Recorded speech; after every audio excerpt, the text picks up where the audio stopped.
ఓం శ్రీ గురుభ్యో నమ. హరి ఓం శ్రీ గురు గణేశ శారదాంబాయే నమో నమ.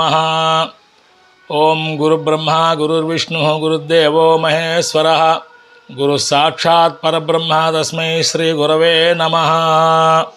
ఓం అఖండ మండలాకారం వ్యాప్తం ఏన చరాచరం తత్పదం దర్శితం ఏన తస్మై శ్రీ గురవే నమ. శ్రీ గురు సర్వకారణభూత శక్తి. అందరికీ నమస్కారం. ఈరోజు మన వేద సంపద ఛానల్కి స్వాగతం సుస్వాగతం. ఈరోజు పాశుపతాస్త్రం అనే శీర్షికతో కథను తెలియజేస్తున్నాను. విని సంతోషించి ఆదరిస్తారని చెప్పి కోరుతూ ఉన్నాను. మహాభారతంలో కామ్యగవనంలో అర్జునుడు ధౌమ్యుల వారికి ధర్మరాజుకి భీమునికి నమస్కరించి పాశుపతాస్త్రం పొందడం కోసం హిమాలయ పర్వతానికి వెళ్ళారు. ఆ హిమాలయ పర్వతం మీద ఒక నెల రోజులు కందమూలాది దుంపలు తింటూ శివపంచాక్షరి జపంతో తపస్సు చేసుకున్నారు. రెండో నెలంతా నీళ్లు తాగుతూ తపస్సు చేశాడు. మూడో నెలంతా ఏదీ తీసుకోకుండా గాలిని ఆహారంగా తీసుకుంటూ తపస్సు చేశాడు. నాలుగో నెల గాలినే పీలుస్తూ చేతులు రెండు పైకెత్తి జపం చేశాడు, తపస్సు చేసుకున్నాడు. ఐదో నెల మొదటి రోజు తపస్సుతో గడిచింది. రెండవ రోజు అడవి పంది అర్జునుడికి దూరంలో నేలను తవ్వుతూ పాదాలతో రాస్తూ నేలపై దొర్లుతూ కనిపించింది. అర్జునుడు ధనుర్బాణాలు తీసుకొని ఒక బాణంతో ఆ ప్రాణిని కొట్టాడు. అదే సమయంలో ఓ కిరాతకుడు ఒక స్త్రీని వెంటబెట్టుకొని వచ్చి ధనస్సు నారిని బాగా వెనక్కి లాగి ప్రళయభీకరమైన బాణాన్ని వదిలాడు.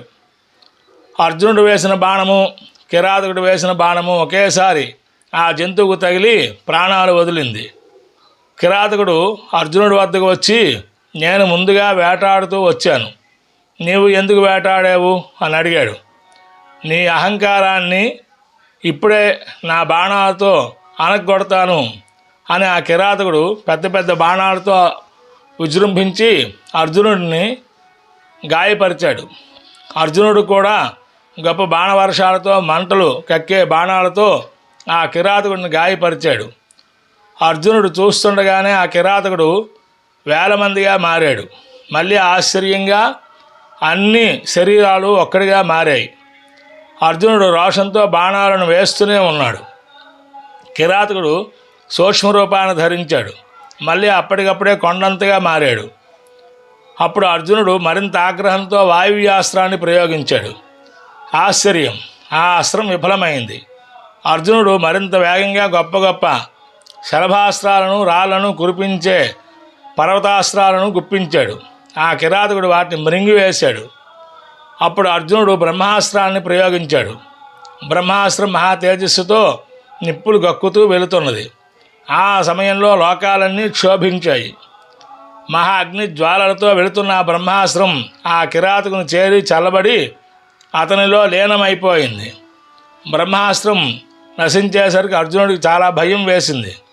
అయినా క్షత్రియ ధర్మంతో క్షత్రియ బలంతో ముష్టియుద్ధంతో కిరాతకుడిని ఎదిరించాలి అనుకున్నాడు. పిడికిళ్లతో పొడిచి గుద్దులు గుద్దుతూ ఎదుర్కోవాలి అని ముందుకు వెళ్ళాడు. కానీ అర్జునుడి అవయవాలు స్తంభించిపోయాయి. చైతన్యం లేని శరీరంతో నేల మీద పడిపోయాడు. అప్పుడు కిరాతకుడు పక్కనే ఉన్న స్త్రీ పకపక నవ్వుతూ ఇరువురు అంతర్ధానమైపోయారు. వెనువెంటనే జగత్తుకు ప్రభువైన పరమేశ్వరుడు దివ్యమైన వస్త్రాలు ధరించి మూడవ నేత్రంతో మెడలో సర్పముతో పినాకమనే ధనస్సును పట్టుకొని పార్వతీదేవితో అనేక రూపాలతో దర్శనమిచ్చారు. అర్జునుడు మోకాల మీద కూర్చొని నమస్కరిస్తూ ప్రార్థించాడు. అప్పుడు పరమేశ్వరుడు అర్జునుడితో, నీ ధైర్య సాహసాలు మెచ్చుకున్నాను. నీవు ఎందుకోసం ఇంత కఠినమైన తపస్సు చేశావో తెలియజేయు అన్నారు. అర్జునుడు, మహానుభావ, నీ దర్శనంతో నా సమస్త పాపాలు పోయాయి. ఎంతోమంది మహర్షులు కొన్ని వేల సంవత్సరాలు తపస్సు చేస్తే కానీ లభించని దర్శనం నాకు లభించింది. మహానుభావ, నీకు తెలియనిది ఏముంది? యుద్ధరంగంలో పాశుపతాస్త్రానికి మించిన అస్త్రం లేదంటారు. అందుకోసం పాశుపతాస్త్రం కోరి తపస్సు చేశాను. నాకు పాశుపతాస్త్రాన్ని ఇవ్వవలసిందిగా కోరుతున్నాను అని సవినయంగా ప్రార్థించాడు. అప్పుడు పరమేశ్వరుడు, నీకు అవసరమైన ప్రళయ భయంకరమైన పాశుపతాస్త్రాన్ని ఇస్తున్నాను. ఈ పాశుపతాస్త్రాన్ని బలహీనులపై దీనులపై ప్రయోగించరాదు, బలవంతులైన శత్రువులపైన మాత్రమే ఉపయోగించాలి అని దాన్ని ప్రయోగించే విధానాన్ని, ఉపసంహారం చేసే విధానాన్ని అర్జునుడికి బోధించి పార్వతీ పరమేశ్వరులు అనేక ఆశీస్సులు అందజేసి అంతర్ధానమయ్యారు. వందే శంభూమాపతిం సురగురుం వందే జగత్కారణం వందే పన్నగభూషణం మృగధరం వందే పశూనాం పతిం వందే సూర్యశశాంకవహ్నినయనం వందే ముకుందప్రియం వందే భక్తజనాశ్రయం చ వరదం వందే శివం శంకరం. స్వస్తి. భారత్ మాతాకి జై.